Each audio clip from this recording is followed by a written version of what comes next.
Passé là? Oui, vas-y, tu peux commencer à parler. Alors donc elle avait cherché un appartement dans la région qui ne soit pas trop éloigné. Ça fait rien. Oui. Qui ne soit pas trop éloigné de l'école Wagner. Donc elle a pris l'appartement de Ronchin qui était superbe. Mais elle a choisi toute seule, enfin je suis allée avec elle, mais moi je n'avais pas mon mot à dire. Guy lui a fait confiance, Guy ne pouvait pas venir, il a dit bon moi je te fais confiance. Ils ont donc emménagé à Ronchin. Alors, Guy était donc pris à Lille, au CHR de Lille, puisqu'il avait été reçu, et il a commencé ses fonctions en 76. Oui, c'est ça. En 76, il a commencé ses fonctions, et Mimi a commencé à la rentrée 76 à Richard Wagner. Et puis, ça va. Donc, pendant les vacances, ils allaient en Normandie, mais bon, ils venaient ici tous les week-ends, comme ils étaient dans un appartement, là, ils aimaient bien venir à la campagne, à partir de 76. Bon. Alors, Pascal et Dominique, ils ont habité Maine aussi. Voilà. Et Bernard et Françoise ont habité Valenciennes. Oui, alors comment ça s'est fait? Parce que quand ils étaient nommés à Valenciennes, ils logeaient ici. Ben, je sais pas pourquoi ils ont fait Valenciennes en fait. Oui, il y a une cousine qui avait sa maison, qui était en coopération, une cousine de mon côté, du côté des Werlop, qui était en coopération avec son mari, et elle aurait bien voulu louer sa maison. Alors mon cousin Robert Werlop a dit si jamais ça intéresse ses enfants, c'était à Marly les Valenciennes. Toi, ben non, tu n'étais pas né. Hein. Alors ils ont donc habité Marly, ils étaient locataires à Marly les Valenciennes. Et ensuite, ils se sont plus dans la région, c'est-à-dire Françoise est toujours restée à Valenciennes. Si Bernard n'a plus voulu enseigner, Françoise est toujours restée dans l'enseignement dans le valenciennois. C'est pourquoi ils ont acheté une maison à Valenciennes. Françoise était à Vieux-Condé, donc c'était pas loin hein, de Valenciennes. Donc voilà, nos enfants ont quitté Chéran, l'un pour Valenciennes, l'autre pour la Normandie, puis Ronchin, et puis Pascal, plus loin. Est-ce qu'on pourrait revenir rapidement sur les événements 68? Est-ce que ça a influencé les enfants, les trois, d'une manière que ce soit? Et, bon, et si oui, qu'est-ce qui s'est passé? Bernard n'était pas là. Donc lui, il était à Éperon à ce moment-là. Moi, ça m'a fait peur, les événements 68, je te dis la vérité. J'ai peur de la révolution, j'ai peur... Mais Guy, lui, il a fait grève 2 ans de suite, grève d'examen, en 68, il a eu du mérite, hein, en 68 et en 69. Alors, grève d'examen, ça voulait dire qu'il n'a pas passé son examen en juin, qui a donc été obligé de travailler, de potasser pendant toutes les vacances pour repasser en septembre. Bon, il a fait ça, il faudrait que tu lui demandes pourquoi. Bon, par solidarité avec les étudiants. Ils étaient 3 copains, hein, ils étudiaient, ils étaient 3 copains. Il y en a un sur les 3. Oui, les 2 autres. Mais alors, figure-toi donc à ce moment-là, ça l'intéressait tout de même de voir qui allait oser se présenter à l'examen. On est donc allés, on s'en allait à Lille, Pascal, Guy et moi. Il n'y a que Guy qui n'a Il n'y a que Guy qui a fait grève. Ah, c'est donc pas non Alain et Didier qui a fait grève. Et puis alors on s'est présenté. Mais eux ils étaient en tenue de tennis, parce qu'ils s'en allaient faire un tennis, Guy et Pascal. Parce que le gars avec son porte-voix il a dit bravo les tennismen, ça prouvait qu'ils n'allaient pas passer l'examen quoi. Et puis alors il y avait 2 rangées de grévistes et ils sont passés la tête basse ceux qui allaient passer. Ouh, tout le monde criait ouh pour ceux qui allaient passer leurs examens. Mais Alain après nous a dit bon ben ses parents n'étaient pas riches, Il s'est dit, si jamais je rate mon examen, si je ne passe pas en juin et que je rate en septembre, je perds un an. Tu sais, alors il a voulu se donner une chance. Bon, voilà. Mais nous, les événements, bon... tu sais, c'est comme on parlait tout à l'heure à table. Tu sais, au village, on voit ça de loin. Hein. Oui. On ne vit pas ça comme... Alors, on a vu, par n'était exemple... pas touché de près. Il n'y avait plus de les courrier. événements, mais... Il n'y avait plus de courrier. Ah oui. Oui, on était perturbés. C'était en somme la seule perturbation, si tu veux. Oui, il y a eu Pour une grève nous, générale. au village. Ah oui, il y a eu. Mais... Il n'y a plus rien qui oui, fait grève de hein. courrier. Grève de courrier, c'est terrible aussi. Hein. Plus moyen. Tu te rends compte pour les usines, par exemple, pour passer les commandes et... Ah bah oui. Il y avait... Mais... ça ne nous a pas tellement marqué. Parce que nous ne sommes pas politisés. Oui. Tu sais, on est peut-être plus politisés maintenant qu'on était à l'époque, il y a 30 ans. Hein.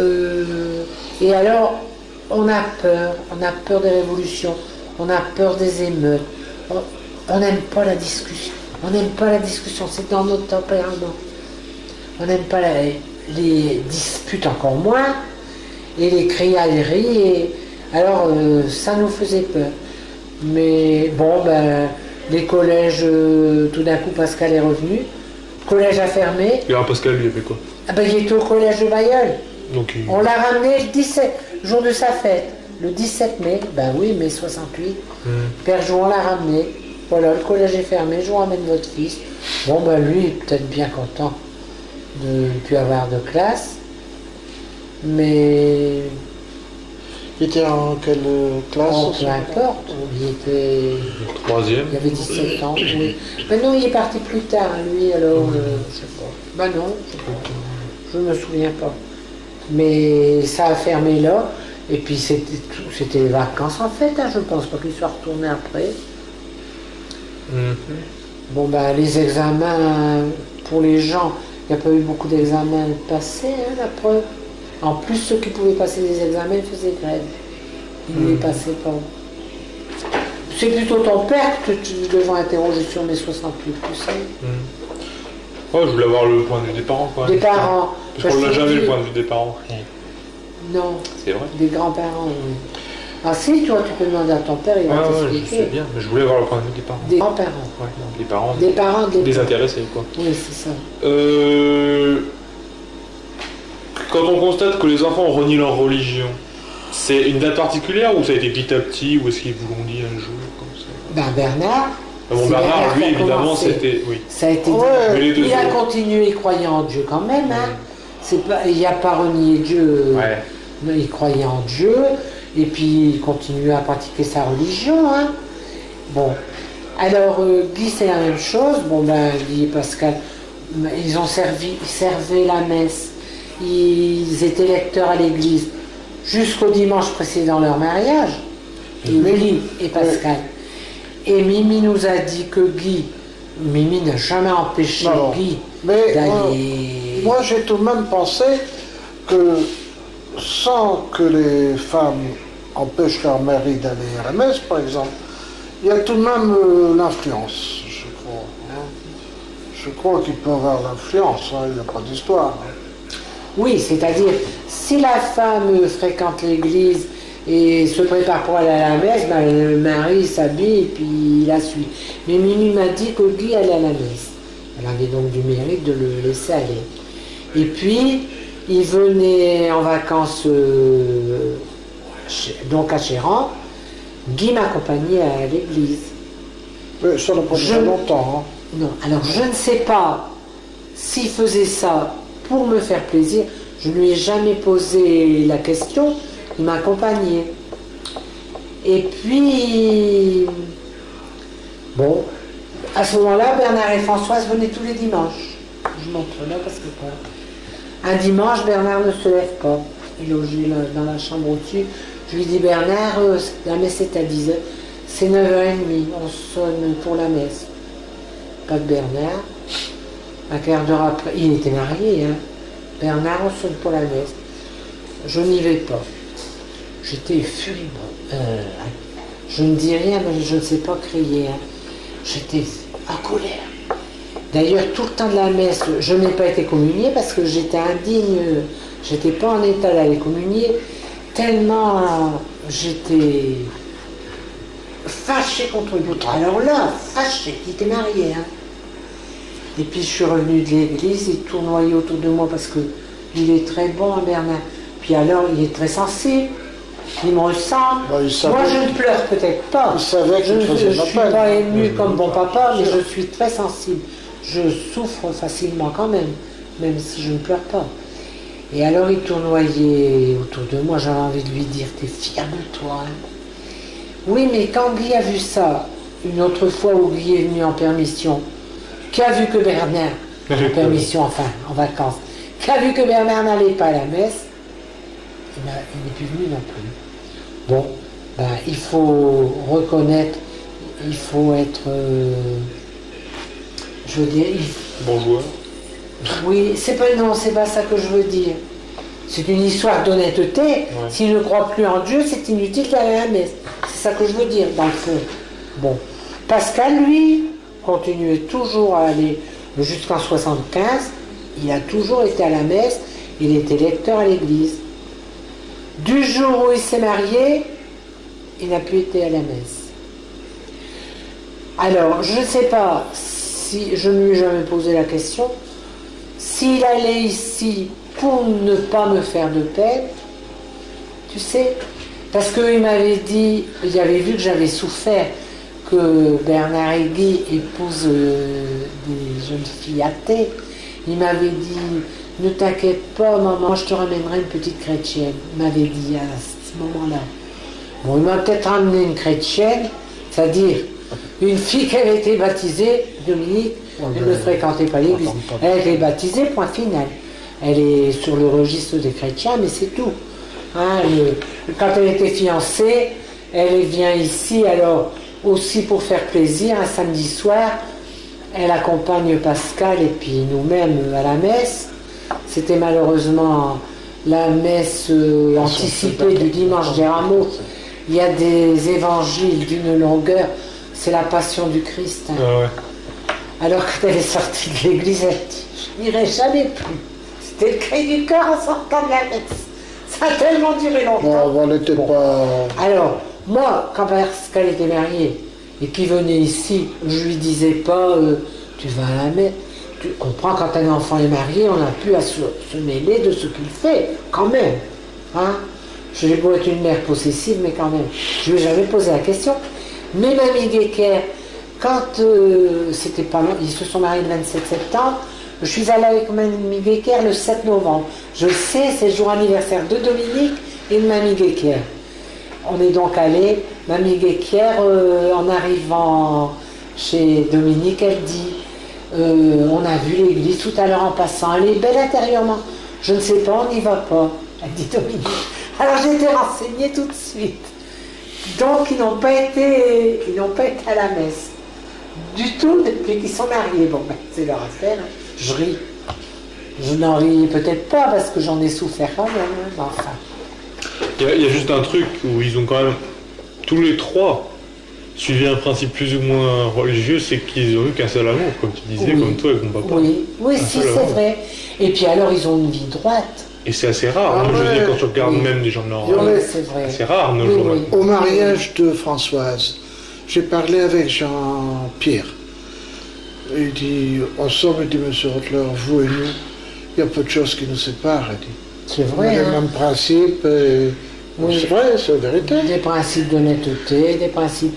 Et nous, avant, c'est pas on s'imaginait que. Oui, c'est pas ça du tout. Il n'y a pas que les chrétiens. Il n'y a pas que les chrétiens. Et encore, tous les chrétiens ne sont pas. Non, mais je veux dire. Mais. Oui, c'est vrai. Non, mais ils ont des vies droites. Ils ne fréquentent peut-être plus l'église. Mais seulement, ils sont restés avec des principes qu'on leur a inculqués quand même.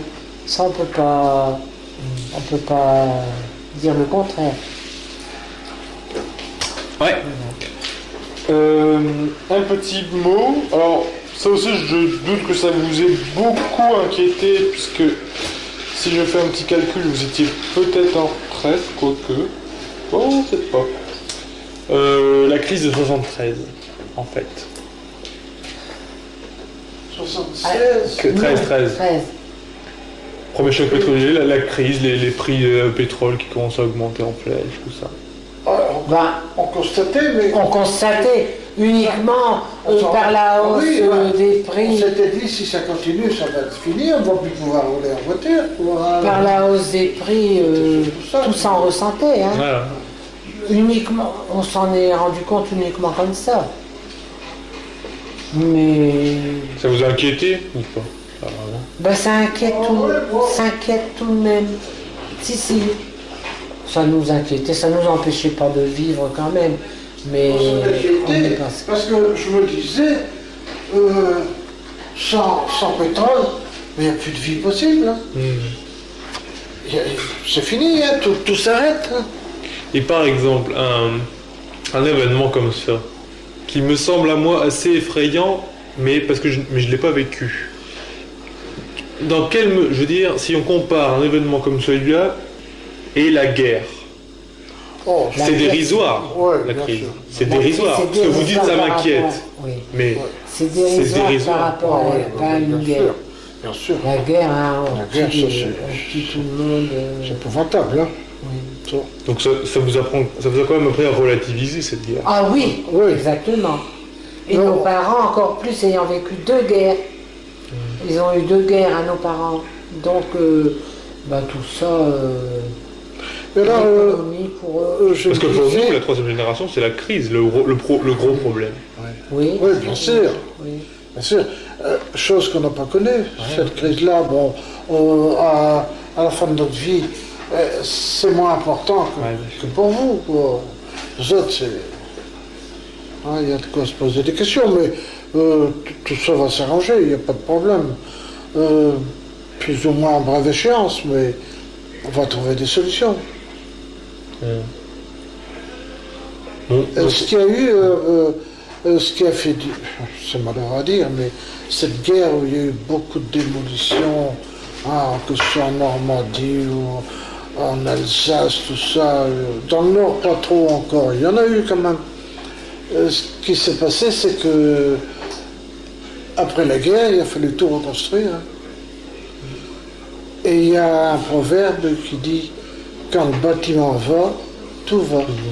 C'est vrai, et c'est vrai qu'il y avait du travail pour tout le monde suite à la guerre. Il y a eu une période, les vaches maigres, c'était terminé, hein, tous ces, comment je vais dire, les gens ont eu un pouvoir d'achat qui a augmenté sans cesse. Hein. Donc on va finir par la 3e génération, nous. La 3e génération. Qui commence en 76. Alors, là, le premier, bien sûr, c'est Mathieu. Donc, quand Françoise et Bernard nous ont dit qu'ils attendaient un bébé, on a été très heureux. Et puis, d'ailleurs, Françoise attendait Mathieu au moment du mariage de Pascal et Dominique. Alors, elle avait dit... Parce que quand j'ai vu partir Pascal, le dernier dimanche, il s'est marié le samedi d'après, mais le dimanche précédent, parce que lui, il y avait déjà l'appartement, comme je t'ai dit, l'appartement en Mency, donc de temps en temps, il portait des vêtements ou autre chose avec notre voiture, parce que lui n'avait pas de voiture, ni Dominique non plus. Quand je l'ai vu partir le dimanche précédent le mariage, j'ai attendu qu'il ait tourné le coin de la rue pour pleurer. Alors Bernard et Françoise étaient là. Bernard il dit, mais enfin il va revenir. Oui, mais je dis c'est le dernier. Ils sont partis tous les 3. Pour une mère, c'est un déchirement quand même. On sait bien que les enfants, on ne les a pas pour soi. Mais le jour où ils s'en vont, c'est un déchirement. Mais moi, je n'ai jamais pleuré au mariage de mes enfants, alors que, non, parce que j'ai dit, de toute façon, ils font leur vie, ils sont heureux. Je n'aurais pas voulu pleurer au mariage de Bernard, parce qu'on m'aurait dit, tiens, elle est tellement désolée qu'il n'est pas religieux, elle pleure. Alors même si j'avais envie de pleurer, que j'avais de l'émotion, je n'ai pas pleuré, je sais me retenir, c'est très bien. Oui, mais toi, tu te dis, je ne pleure pas, je ne pleurerai pas. Pleure, hein. C'est non, mais moi je ne saurais pas. Mais moi, je réussis à ne pas pleurer. Ça vient là, c'est pas possible, je ne saurais pas me retenir. Alors, au mariage de Guy, il n'y a aucune raison, je n'ai aucune raison de pleurer. Je ne vais pas pleurer. Et le jour du mariage de Pascal, je n'ai pas pleuré non plus. Mais là, je pleurais parce qu'il ne me voyait pas pleurer. Alors Bernard dit, mais enfin, il va revenir. Françoise a dit, faut pas pleurer, maman, puisque je vais avoir un petit. Ben, c'est rien, tu reporteras ton amour sur mon bébé. Bon.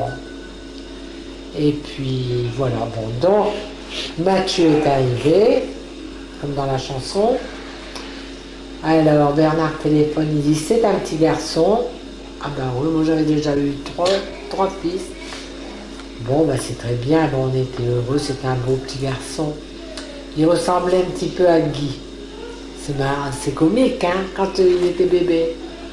Il ressemblait à Guy bébé. Enfin c'est pas drôle, hein, c'est son oncle. Bon, on a eu ce petit garçon, on a été très heureux, mais je sais pas ce que tu veux qu'on dise de tous nos petits-enfants, je sais pas ce que tu veux qu'on raconte. Bah, rien, qu'est-ce que vous voulez dire? Ben, c'est un grand bonheur d'être grands-parents. Ah oui, c'est sûr. On est... Mais C'est une autre dimension. c'est vous qu'on a vu le plus, hein? Oui. C'est une Ah ouais. autre dimension. Enfin, Bernard et Françoise venaient tous les dimanches. Oui. Du vivant Memène, ils venaient tous les dimanches avec Mathieu. Donc, on l'a eu quand même. À l'occasion, il nous prêtait, quand il devait s'en aller. Il était aussi à l'avance à ses études, hein, et lire et tout ça. On regardait les chiffres et lettres.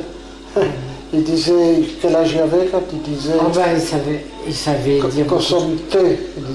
Il regardait les chiffres. Consonne T.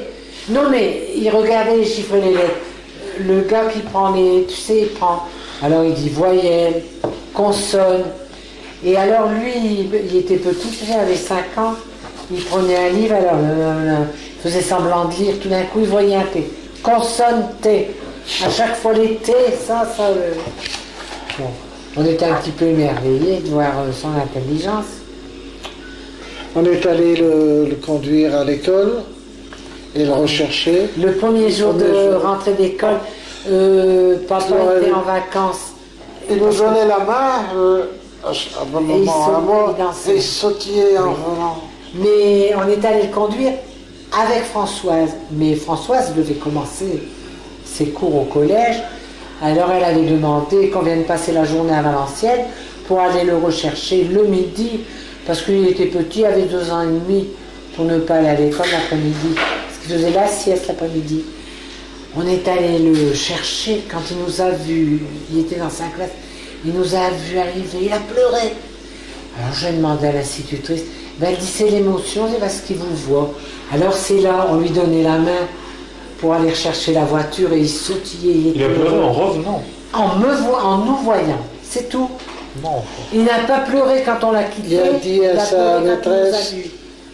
il va à Il la va, maison. oui.